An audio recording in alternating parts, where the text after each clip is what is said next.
Good morning दोस्तों।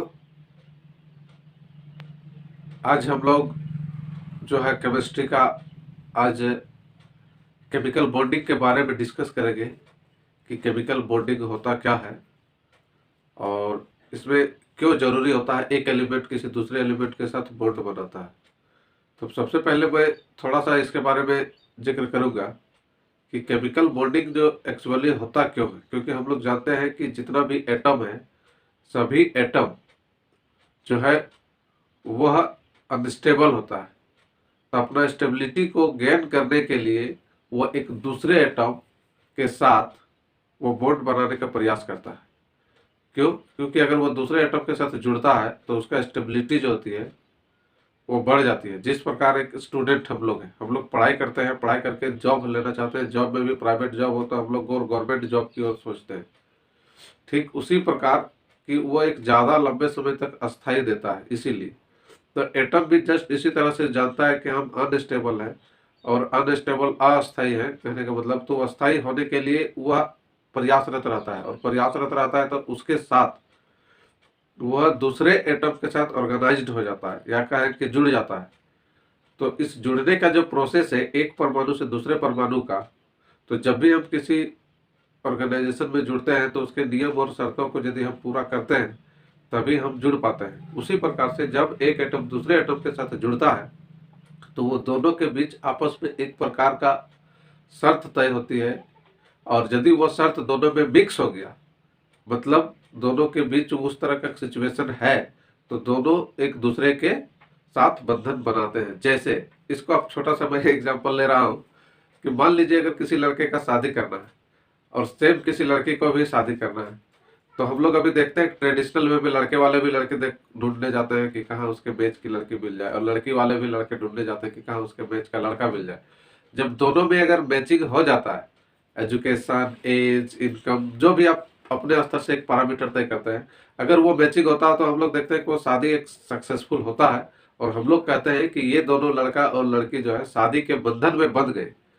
तो ठीक उसी प्रकार से जब एक इलेक्ट्रॉन दूसरा इलेक्ट्रॉन का जो कंडीशन होता है परमाणु का अस्थायी होने का, यदि वह एक दूसरे को पूरक के रूप में आते हैं तो वो उससे बंधन बनाता है और बंधन बनाने का जो तरीका होता है वह रासायनिक बंधन कहलाता है। जैसे हम लोग कहते हैं कि शादी का बंधन, तो वही वाला एग्जाम्पल मैं कहूँगा कि शादी का बंधन तो है ही, लेकिन हम लोग शादी का बंधन में भी कई प्रकार होते हैं। कई प्रकार मतलब अगर बात करें तो जैसे आप अलग अलग धार्मिक में अलग अलग तरीके से शादी होता है, काम तो वही हुआ शादी होना, लेकिन धर्म के आधार से एक जाइए और एक कानून के आधार से जाइए तो सर्टिफिकेट, मैरिज वाला सर्टिफिकेट अगर आपके पास है तो कानूनी आपका है, या तो फिर विभिन्न धर्मों से आप है तो अलग अलग धर्म के आधार से अलग अलग तरीका होता है, लेकिन काम तो एक ही हुआ कि दोनों कपल जो है शादी के बंधन में, मैरिज के जो बॉन्ड है वो बंध गए। उसी प्रकार से केमिकल बॉन्डिंग का भी मुख्य रूप से तीन रूप है रासायनिक बंधन का, यानी कि एक परमाणु दूसरे परमाणु के साथ जो है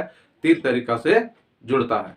तो वह एक एक करके हम लोग तरीका देखेंगे और उस तरीका को देखने के बाद आपको समझ में आएगा कि आखिर क्यों ऐसा जुड़ाव होता है। तो हम यहाँ बात करेंगे तीन प्रकार का रासायनिक बंधन होता है, जिसमें पहला होता है आयोनिक बंधन, दूसरा होता है सहसंयोजक बंधन जिसको कोऑर्डिनेट जो है कोवैलेंट बॉन्ड भी बोलते हैं, और तीसरा जो होता है वो होता है उप सहसंयोजक बंधन जिसको हम लोग कोऑर्डिनेट बॉन्ड भी कहते हैं। आगे आपको पता चलेगा कि जो सहसंयोजक बंधन है वो भी तीन तरह का बंधन है, जिसमें हम लोग अगर एक इलेक्ट्रॉन का अगर बंधन बन रहा है तो उसको हम लोग बोलते हैं कि सिंगल कोवैलेंट बॉन्ड। अगर दो इलेक्ट्रॉनों के बीच का बंधन हो रहा है तो उसको हम लोग बोलेंगे डबल कोवैलेंट बॉन्ड, और अगर तीन इलेक्ट्रॉनों के बीच अगर बॉन्डिंग बन रहा है तो उसको हम लोग बोलेंगे ट्रिपल कोवैलेंट बॉन्ड। ठीक है, तो आइए चलते हैं हम लोग यहाँ पे और धीरे धीरे देखते हैं और समझने का प्रयास करते हैं कि इसमें आपको और क्या कुछ जरूरी चीजें हैं जानना, उसको मैं बता देता हूँ कि इसके लिए आपको थोड़ा सा हर एक एलिमेंट का एटॉमिक नंबर और उसका वैलेंस इलेक्ट्रॉन जानना जरूरी है, क्योंकि वैलेंस इलेक्ट्रॉन ही किसके साथ वो जुड़ेगा किसके साथ नहीं जुड़ेगा वो बहुत बड़ा रिस्पॉन्सिबल होता है। और हमने कहा कि अस्थायी होने का एक तरीका होता है। तरीका यह है कि आपको क्या बोलते हैं, बाहरी कक्षा में आउटर मोस्ट सेल जो होता है उसमें 8 इलेक्ट्रॉन जमा करने का प्रयास होता है। अगर 8 इलेक्ट्रॉन आप बाहरी कक्षा में कर लेते हैं तो समझिए कि आपका एटम अस्थाई हो गया। ठीक है, तो चलिए शुरू करते हैं हम लोग केमिकल बॉन्डिंग आज।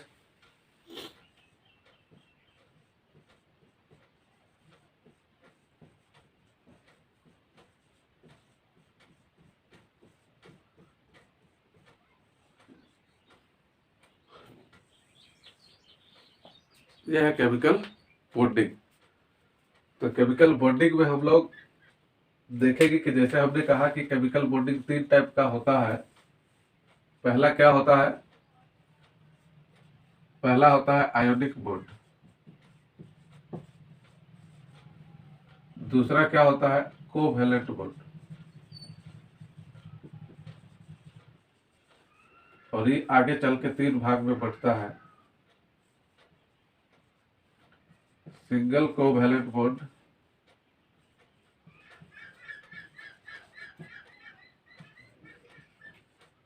ये हो गया डबल,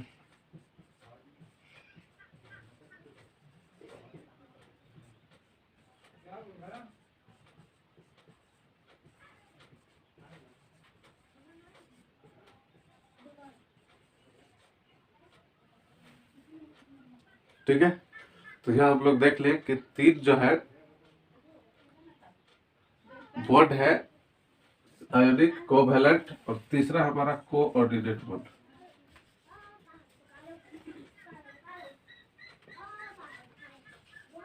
ठीक है, तो कौन आयोनिक बॉन्ड है, कौन कोवैलेंट बॉन्ड है, कौन कोऑर्डिनेट बॉन्ड है, कौन सिंगल कोवैलेंट है, कौन डबल कोवैलेंट है, कौन ट्रिपल कोवैलेंट है, इसको हम लोग बारी बारी से देखेंगे कि कैसे कोई एलिमेंट कोवैलेंट बॉन्ड सिंगल बनाता है, डबल बनाता है और ट्रिपल बनाता है। ठीक है, तो चलिए पहले देखते हैं आयोनिक बॉन्ड। आयोनिक बॉन्ड में क्या होता है कि इसमें आपका इलेक्ट्रोपॉजिटिव और इलेक्ट्रोनेगेटिव एलिमेंट स्पेशली आपस में बॉन्ड बनाते हैं। इलेक्ट्रोपॉजिटिव और इलेक्ट्रोनेगेटिव एलिमेंट कौन है, इसको जानेंगे।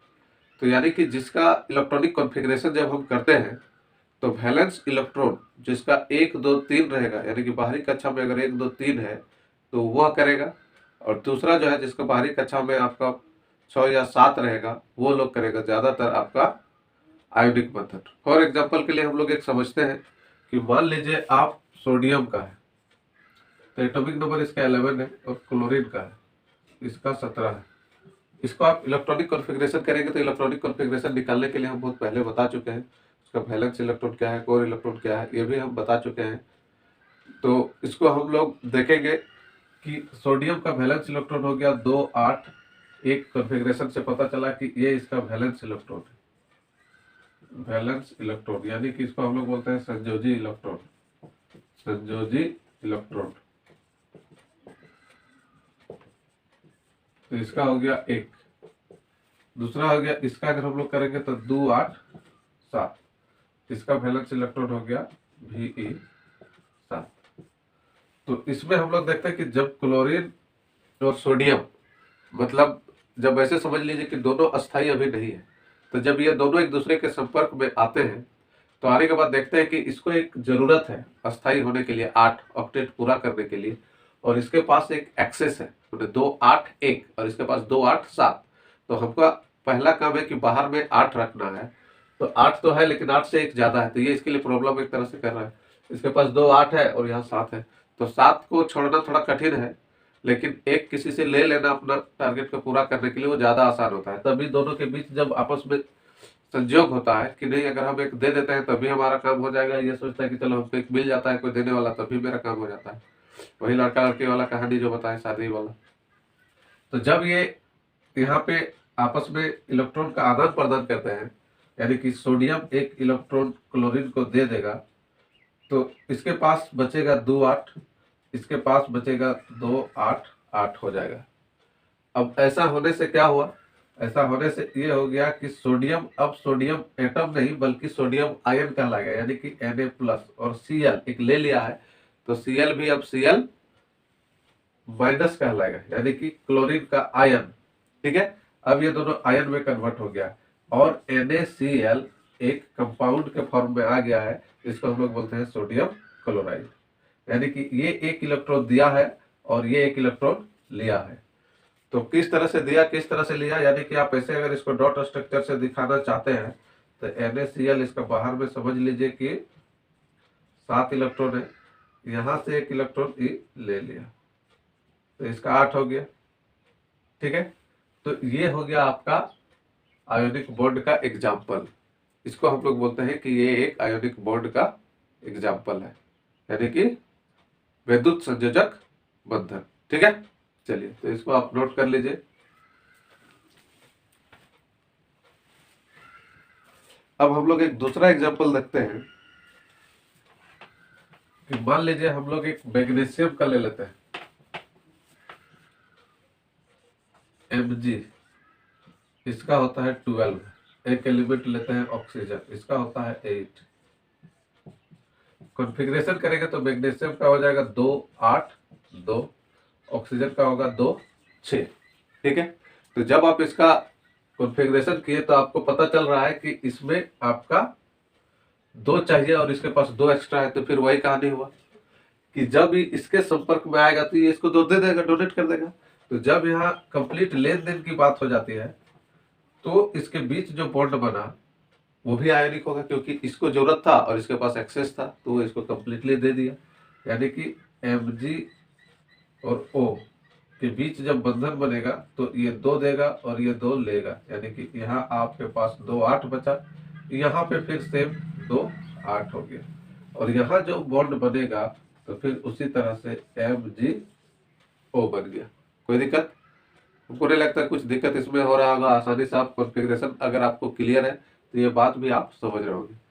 अब आता है कि एक दूसरा एग्जांपल हम लोग थोड़ा सा समझते हैं, यानी कि आपको ये क्लियर हो गया कि MgO में कौन सा बंधन है, तो MgO में आयोनिक बंधन है। ओके, चलिए अब हम लोग एक और एग्जांपल लेते हैं कि मान लीजिए MgCl2। अब MgCl2 में हम लोग देखेंगे कि MgCl2 में कौन सा बंधन है। तो बंधन तो हम लोग बार बार कह रहे हैं कि आयोनिक बंधन ही है, लेकिन इसको हम समझेंगे कि किस तरह से आयोनिक बंधन MgCl2 में है। तो इसको भी हम लोग मिटा देते हैं। अब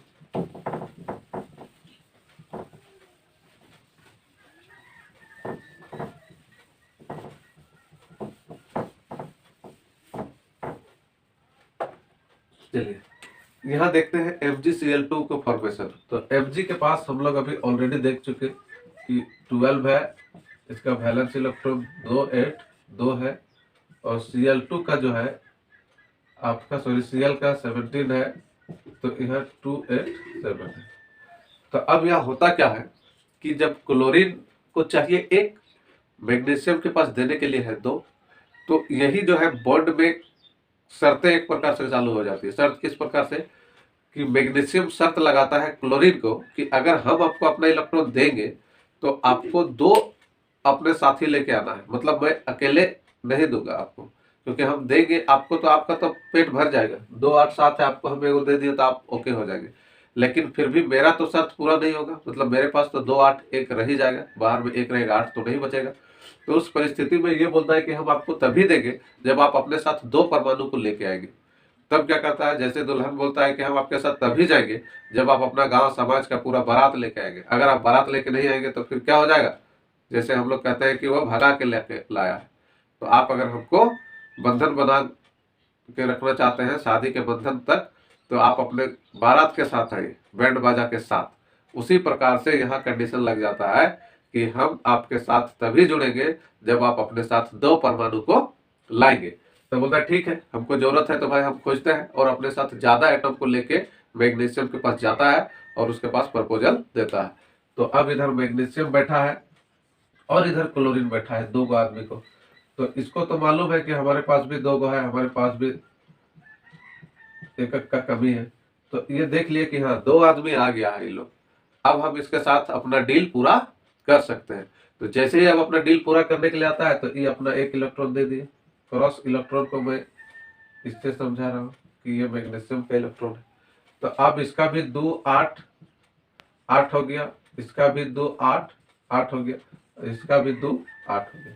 अब इस परिस्थिति में जो हमारा 3 परमाणु है, 3 एटम, वो तीनों एटम अपने आप में अस्थायी हो गया। मतलब शादी में जो शादी किए वो भी खुश, और हम लोग को जो बाराती होता है उसको फ्री में खाना पीना बैंड बाजा हो गया, वो भी खुश।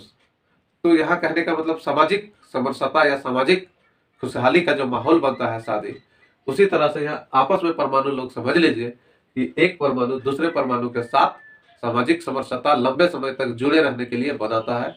और ये भी एक आयोनिक बॉन्ड का उदाहरण हुआ, क्योंकि एक एलिमेंट दूसरे एलिमेंट को अपना इलेक्ट्रॉन दान में दे दिया और अब उससे नहीं लेगा। तो नहीं लेगा तो ये दो ठो दिया है, कुछ उसका अपना पहचान होना चाहिए भाई कि कौन बाराती है कौन सराती है वाला कंसेप्ट।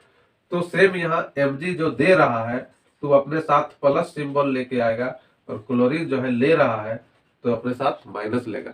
लेकिन यहाँ ध्यान देने की बात है कि क्लोरीन माइनस तो रखेगा लेकिन एक माइनस रखेगा, और आदमी 2 आया था, परमाणु 2 आया था, तो बाहर में 2 लगेगा, यानी कि 2 Cl लिया है एक, लेकिन परमाणु है 2, तो 2 Cl लगेगा, और तब जाके जो अणु बनता है तो हम लोग बोलते हैं MgCl2।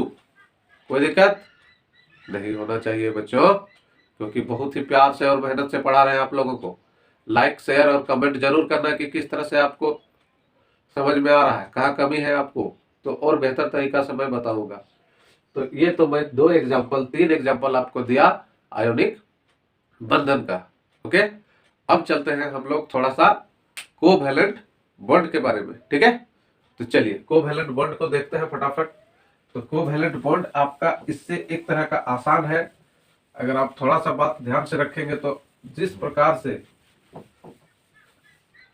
कोवैलेंट बॉन्ड की हम बात करें तो कोवैलेंट बॉन्ड प्रायः वैसे एलिमेंट के बीच होता है जहां आपस में साझेदारी की बात होती है, यानी कि जब कोई एलिमेंट किसी दूसरे को पूरी तरह से नहीं देता है बल्कि दोनों मिल के अपना एक पार्टनरशिप बिजनेस की तरह आपस में शेयर करते हैं इलेक्ट्रॉनों का और अपना अस्थाई को प्राप्त करते हैं, उस बंधन को हम लोग कोवैलेंट बॉन्ड या हिंदी में उसको हम लोग सहसंयोजन बंधन कहते हैं, साथ में संयोजन करना। तो जब हमको कोई नहीं मिलता है लेन देन का स्थिति वाला, तब हम लोग प्रायः क्या करते हैं, स्वयं से प्रयास करते हैं मेहनत करने का। जैसे अगर कोई विद्यार्थी है, उसको अगर परीक्षा का तैयारी करना है, अगर उसको शिक्षक नहीं मिल रहा तो वो क्या करता है, स्वयं तैयारी करता है और मेहनत करता है। जैसे आपने एकलव्य का कहानी सुना होगा, उन्होंने भी बहुत गुरु का प्रयास किया कि कोई गुरु हमको सिखाए, लेकिन जब उसको नहीं गुरु ज्ञान देने के लिए तैयार हुए तो वो स्वयं के प्रयास से अभ्यास से सबसे बड़ा ज्ञानी हुए और अभ्यास क्या बोलते हैं इतिहास के में अपने आप को दर्ज कराए। तो इसी तरह से यहाँ हम लोग देखेंगे कि किस प्रकार से कोवैलेंट बॉन्ड बनता है। तो कोवैलेंट बॉन्ड, ठीक है, चलिए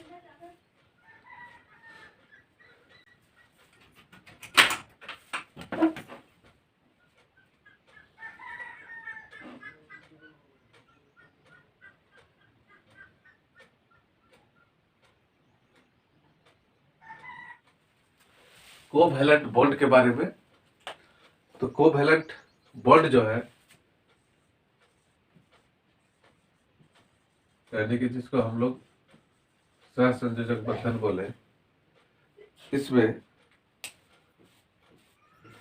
3 टाइप का होता है, हमने पहले ही बताया, सिंगल कोवैलेंट, डबल कोवैलेंट और ट्रिपल कोवैलेंट। तो पहले हम लोग सिंगल कोवैलेंट को ही समझते हैं कि मान लीजिए कि क्लोरीन एटम है, ठीक है, क्लोरीन का भी हम लोग देखें एटॉमिक नंबर कितना होता है, 17। तो 17 है, तो ये क्या करता है, 2 8 7 है। तो जब कोई दूसरा एटम हमको नहीं देता है, क्या नहीं देता है मतलब इलेक्ट्रॉन, तो हम लोग क्या करते हैं, स्वयं से, मतलब कहते हैं कि हमको अगला नहीं दे रहा है तो हम अपने आप से मदद लेना, यानी कि क्लोरीन क्लोरीन से ही कहता है कि चलिए कोई नहीं दे रहा है तो हम लोग आपस में एक एक इलेक्ट्रॉन को साझा करते हैं। तो साझा करने का क्या मतलब हो गया कि जैसे क्लोरीन और क्लोरीन अगर बॉन्ड बनाता है तो क्या बनाता है, Cl2, यानी कि मोलकुल। तो Cl2 क्या है, एक मोलकुल है, और जिसको हम लोग अणु बोल सकते हैं, क्लोरीन का अणु, और एक Cl बोल रहे हैं, तो ये एक एटम है। ये थोड़ा सा बहुत ही टेक्निकल चीज है, इसमें स्टूडेंट बहुत कंफ्यूजन करते हैं, सर दोनों तो Cl है, तो दोनों Cl है, लेकिन दोनों में अंतर होता है। एक अगर हम सिर्फ Cl का बात कर रहे हैं तो हम परमाणु की बात कर रहे हैं, और हम Cl2 की बात कर रहे हैं तो क्लोरीन का अणु यानी कि मोलकुल की बात कर रहे हैं, मोलकुल, यानी कि Cl और Cl2 में डिफरेंस है। Cl का मतलब हो गया सिर्फ क्लोरीन का एटम और Cl2 का मतलब हो गया क्लोरीन का मॉलिक्यूल। तो मॉलिक्यूल मतलब स्टेबल, मॉलिक्यूल बन गया मतलब वो एटम जो है स्टेबल हो गया। तो किस तरह से स्टेबल हुआ इसको हम लोग देखते हैं। तो स्टेबल होने के लिए देखा कि 7 है, इसके पास भी 7 है, तो इन लोग के पास ऑप्शन नहीं है कि क्या करें। तो इन लोग कहता है कि जब आपको जरूरत पड़ेगा तो हम आपको अपना इलेक्ट्रॉन देंगे, आपको जरूरत पड़ेगा तो आप हमको अपना इलेक्ट्रॉन देना। तो दोनों के बीच एक तरह का बॉन्डिंग होता है, पार्टनरशिप वाला शर्त। और यहाँ क्लोरीन क्या करता है कि इसके पास 2 2 4 2 6 एक इलेक्ट्रॉन को बीच में रख देता है। दूसरा जो क्लोरीन होता है वो भी वही काम करता है, 2 2 6 एक इलेक्ट्रॉन को बीच में रख दिया। अब यह क्या हुआ कि ये इस पे अपना अधिकार जताएगा जब इसको जरूरत पड़ेगा। तो यानी कि इस पे अगर इस एटम पे कोई हमला करने आएगा तो ये दिखाएगा नहीं हमारे पास 8 गो है, कोई इसको टच नहीं करेगा। फिर जब इसके पास कोई, इसके सराउंडिंग में कोई आया दुश्मन, तो फिर ये क्या करेगा, ये भी अपना इस बॉन्ड को दिखाएगा, नहीं हम उसके साथ जुड़े हुए हैं। ये कहानी वाला नहीं है, जैसे आपको कोई किसी को आप प्रपोज करने गए तो बोलेगा कि मेरा पहले से जो है बॉयफ्रेंड है, तो आपका तो प्रपोज हम एक्सेप्ट नहीं कर सकते हैं, वही वाला कहानी हो गया। ठीक है, तो चलिए यहाँ हम लोग देखेंगे कि अब इन लोग क्या क्या एक एक इलेक्ट्रॉन का साझेदारी किया, इसलिए इसमें सिंगल बॉन्ड से दर्शाया गया कि हम लोग एक एक इलेक्ट्रॉन का आपस में बंधन किए हुए हैं। और इसको जो है सिंबॉलिक वे में 2 एटम मिल गया तो ये हो गया क्लोरीन। कोई दिक्कत नहीं, आई थिंक समझ में आ रहा होगा। चलिए तो अब हम लोग दूसरा एक देखते हैं एग्जांपल। हम लोग ऑक्सीजन को ले लेते हैं, ये तीनों कोवैलेंट बॉन्ड का बेस्ट एग्जांपल है, इसीलिए हम लोग इसी से उदाहरण में लेते हैं बार बार। कि अब अगर हम लोग लेते हैं, मान लीजिए कि ऑक्सीजन, तो ऑक्सीजन का कितना होता है, ऑक्सीजन का होता है O और इसका एटॉमिक नंबर होता है 2 6, अभी हम लोग देखे थे इसके पहले। अब यहाँ है कि बाहर में है 6, इसको चाहिए 2। अब कोई अगर देने वाला मिल जाता है तब तो ठीक है, लेकिन अगर देने वाला नहीं है, लेकिन हमको अगर अपना स्टेबिलिटी प्राप्त करना है तो फिर क्या करेगा ये लोग, ये क्या करेगा कि अपना जो है ऑक्सीजन को ही बोलेगा कि आप दो, हमको 2 ठो और हम भी आपको 2 ठो दे रहे हैं। तो इस तरह से होगा क्या कि ये 2 2 4 अपने पास रखा, ये भी 2 और 2 4 अपने पास रखा, और ये दोनों के बीच जो है 4 4 इलेक्ट्रॉन का शेयरिंग होगा, मतलब 2 इस शेयर में रखेगा और 2 इधर से भी शेयर में रख देगा। तो कुल मिला के दोनों एटम के पास देखिए, ये इसको जरूरत पड़ेगा तो ये भी 8 हो गया, इसको जरूरत पड़ेगा तो 4 4 8 हो गया। तो यहाँ जो बना O2 बन गया।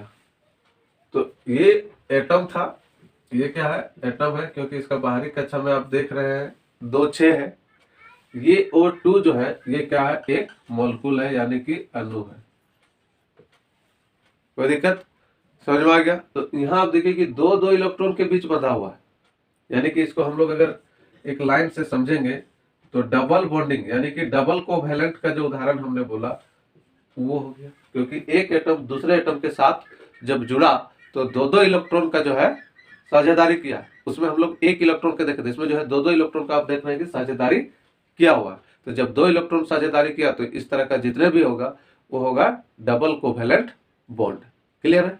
चलिए अब हम लोग एक तीसरा का देख लेते हैं, यानी कि तीसरा कोवैलेंट बॉन्ड की अगर हम लोग बात करेंगे तो तीसरा कोवैलेंट बॉन्ड में मान लीजिए हम लोग नाइट्रोजन का ही उदाहरण लेते हैं। तो नाइट्रोजन का होता है 2 और 5, यानी कि बाहर में इसका होता है 5 इलेक्ट्रॉन, 7 होता है नाइट्रोजन का परमाणु संख्या। अब इसको चाहिए तो 3 ठो, तो 3 ठो यदि कोई देने वाला मिल गया तब तो ठीक है, अगर नहीं मिलेगा तो ये क्या करेगा, सेम प्रोसेस करेगा कि ये अपना पास, अपना रणनीति जो इसका पास पॉसिबल उपाय होगा कि 2 के जगह 3 3 ठो आपस में साझा में लगा लेगा और 2 अपने पास ही रखेगा। तो ये 6 साझा से मिल गया, 2 अपना वाला हो गया, तो ये भी 8, ये भी 8। क्लियर। अब जब दोनों का 8 8 पूरा हो गया तो यहाँ आप देखिए ट्रिपल बॉन्ड हो गया, मतलब 3 3 को का शेयर किया है, तो इसको हम लोग N इस तरह से दिखाते हैं, और ये बनाया क्या, N2, यानी कि नाइट्रोजन का ये परमाणु से ये भी चला गया मोलकुल की ओर, और ये भी एटम में था, ये भी चला गया मोलकुल में। ठीक है, तो ये हम लोग क्या देखे, सिंगल कोवैलेंट भी देख चुके, डबल कोवैलेंट भी देख लिए और ट्रिपल कोवैलेंट भी देख लिए। अब आते हैं हम लोग आपको बीच जो है देखने के लिए क्वेश्चन कोऑर्डिनेट बॉन्ड। तो कोऑर्डिनेट बॉन्ड का मतलब हुआ कि जो ये दोनों को फुलफिल करता, मतलब दोनों शर्तों का, मतलब कहीं लेन देन भी होगा और कहीं ट्रांसफर भी होगा। अगर दोनों वाला सिचुएशन बनता है तब हम लोग बोलते हैं उप सहसंयोजक या कोऑर्डिनेट बॉन्ड। ओके, चलिए तो इसको देखते हैं फटाफट, टाइम ज्यादा नहीं लगेगा। आप लोग बहुत धैर्य से सुन रहे हैं, समझ रहे हैं, हालांकि पढ़ने में तो टाइम लगता ही है, एक दिन का चीज नहीं होता है। चलिए, तो अब हम लोग एक छोटा सा एग्जांपल लेते हैं कि मान लीजिए कि formation of PCl5 phosphorus pentachloride, PCl5। तो PCl5 को अगर हम लोग लेते हैं तो PCl5 देखिए कि इसमें फास्फोरस का एक एलिमेंट है और क्लोरीन का 5 एलिमेंट है, और ये फॉर्मेशन करेगा एक मोलकुल का। तो आप इसको समझिए कि किस तरह से ये जो है आपका बंधन बनाएगा। तो फास्फोरस का इलेक्ट्रॉनिक कॉन्फ़िगरेशन अगर हम करते हैं तो क्या आएगा, 2 8 5। क्लोरीन का करेंगे तो क्या आएगा, 2 8 7। तो आइए, जब 2 8 5 और 2 8 7 आएगा, चलिए लिख ही देते हैं, आपको समझ में आएगा। फास्फोरस हो गया 2 8 5 यानी कि 15, और क्लोरीन का हम लोग देखें 17 यानी कि 2 8 7। तो इसको तो एक चाहिए। अब यहाँ एक्सेस क्या होता है कि ये कंडीशन लगा के हम देंगे तो हम आपको 5 ठो आना पड़ेगा। ठीक है, तो 5 ठो तो आएंगे, तो 5 ठो तो आ भी जाएगा, दिक्कत नहीं है, इसको कोई प्रॉब्लम नहीं है। बोलेगा ठीक है, हमको क्या, हम पूरा भारत लेके आएंगे, यदि आप खिलाने में सक्षम है तो फिर है ना, अपना शादी का इनविटेशन हम पूरा अखबार में छाप देंगे कि कोई भी आइए, हमारा शादी हो रहा है, सब लोग आएंगे। तो सेम सिचुएशन यह हुआ कि PCl5 में जो है कि P सेंट्रल है और क्लोरीन जो है आ गया है, चारों साइड से भाई निमंत्रण दिया है तो आ गया सब खाने के लिए। तो फास्फोरस जब निमंत्रण दिया है तो सब आ गया है खाने के लिए, देने के लिए भी तैयार है। तो अब सिचुएशन क्या होता है कि ये देखता है कि आपको तो हम दे रहे हैं, तो बोलेगा ठीक है, आप लोग के पास, सबके पास 7 है, लेकिन हमारे पास जो है बाहरी कक्षा में तो 5 ही है। तो अगर हमारे पास 5 है, आप लोगों के पास 7 है, तो आप लोगों को देने से तो मेरा दिक्कत नहीं है, लेकिन आप सभी से लेने से मेरी दिक्कत हो जाएगा। सभी से लेने से दिक्कत क्या हो जाएगा, लेने से दिक्कत हो जाएगा एक्सेस ऑफ इलेक्ट्रॉन फिर हो जाएगा। यानी कि पूरा करने के लिए शर्त क्या था कि बाहरी कक्षा में 8 होना चाहिए। अगर हम सभी को दिए और सभी से लिए तो मेरे पास कितना हो जाएगा, 5 को देंगे और 5 से एक लेंगे तो मेरे पास तो 10 हो जाएगा। तो 10 भी तो रखने का रूल नहीं है, तब यहाँ फिर प्रॉब्लम होने लगा। तो क्लोरीन, 2 क्लोरीन उनमें से होशियार था, तो बोला ऐसा करो ना, आप हमको सिर्फ दे दो, लेकिन आप हम मेरा वाला मत इस्तेमाल करो। तो बोला हाँ, ये एक बढ़िया तरीका हो सकता है, और यही तरीका यहाँ पे होता है। क्या होता है कि ये एक इलेक्ट्रॉन इसको दे दिया, चलो हम इसको क्रॉस से दिखा रहे हैं, एक इसको दे दिया, एक इसको दे दिया, इसको भी दिया, इसको भी दिया, सबको दिया। तो सबको दिया जब ये, तो इन लोग को तो कोई प्रॉब्लम नहीं, इसको तो लेने के लिए ही आया ही था, तो इसका हो गया, इसका भी हो गया। लेकिन ये सबको दिया है तो अगर सबसे लेगा तो इसके पास तो एक्सेस हो जाएगा। तो ये क्या करेगा कि कोई 2 को छोड़ देगा, तो छोड़ देगा तो 3 को लिया, मान लीजिए कि हम इससे लिए, इससे लिए, इससे लिए, इससे लिए, और इसके पास जब गए तो ये सिर्फ अपना वाला ही ले रहा, शेयर नहीं रहा। मतलब एक तरह से यूं समझ लीजिए कि ये दोनों को ये मदद कर रहा है और यहाँ ये 3 को के साथ शेयर कर रहा है। यानी कि एक नया कंसेप्ट आ गया यहाँ पे, ये पूरी तरह से शेयर नहीं है, मतलब उसको एक तरह से हेल्पिंग नेचर आ गया। हेल्प और शेयर, साझेदारी, 2 अलग चीज होती है। तो ये जो स्वरूप आया नया निकल के, इसी स्वरूप को हम लोग बोलेंगे कोवैलेंट बॉन्ड। यानी कि इसका तरीका क्या हो, अब हम लोग देखेंगे कि P जो है 2 गो को केवल दिया है, मदद किया है, और 3 गो को साझेदारी किया है। तो 2 गो को जिसको मदद किया है, कितना के मदद किया है, 1 गो मदद किया है, तो उसको सिंगल एरो से दिखाएंगे। और जो है जिसके साथ साझेदारी किया है, मतलब उसके साथ लाइन के द्वारा दिखाएंगे। तो ये जो फॉर्मेशन हुआ PCl5 का, यानी कि लेन देन का भी है और मदद का भी है, तो इसको हम लोग बोलेंगे कोवैलेंट बॉन्ड। कोई दिक्कत? चलिए, आई थिंक आप लोग समझ गए होंगे। अगर आपको ये क्लास बेहतर लगा तो लाइक कीजिए, शेयर कीजिए और सब्सक्राइब कीजिए अपने दोस्तों के बीच। जिनको भी केमिकल बॉन्डिंग में दिक्कत होगा तो थोड़ा बहुत या बेहतर हमने समझाने का प्रयास किया। आपको कहीं डाउट हो तो और बताएंगे कमेंट में, मैं उसको और क्लियर करने का कोशिश करूंगा। लेकिन मैं एक बात कहना चाहूँगा कि केमिकल बॉन्डिंग समझने के लिए आपको वैलेंस इलेक्ट्रॉन को समझना जरूरी है, और क्यों हम लोग केमिकल बॉन्डिंग में बनाता है कोई एलिमेंट, इसको समझने के लिए आपको जो ऑक्टेट रूल है, यानी कि बाहरी कक्षा में 8 इलेक्ट्रॉन होना है, वह जानना जरूरी है। तो चलिए, आज का क्लास हम लोग यही करते हैं। ऐसे भी थोड़ा सा वीडियो आज लंबा हो गया है। आप सभी को धन्यवाद। Thanks for watching this video. और खुश रहिए, मुस्कुराते रहिए। मुझे मुस्कुराने की आदत नहीं, मुझे मुस्कुराने की आदत नहीं, बस आपको देखते हैं तो मुस्कुराहट खुद ब खुद आ जाती है। शुक्रिया, धन्यवाद।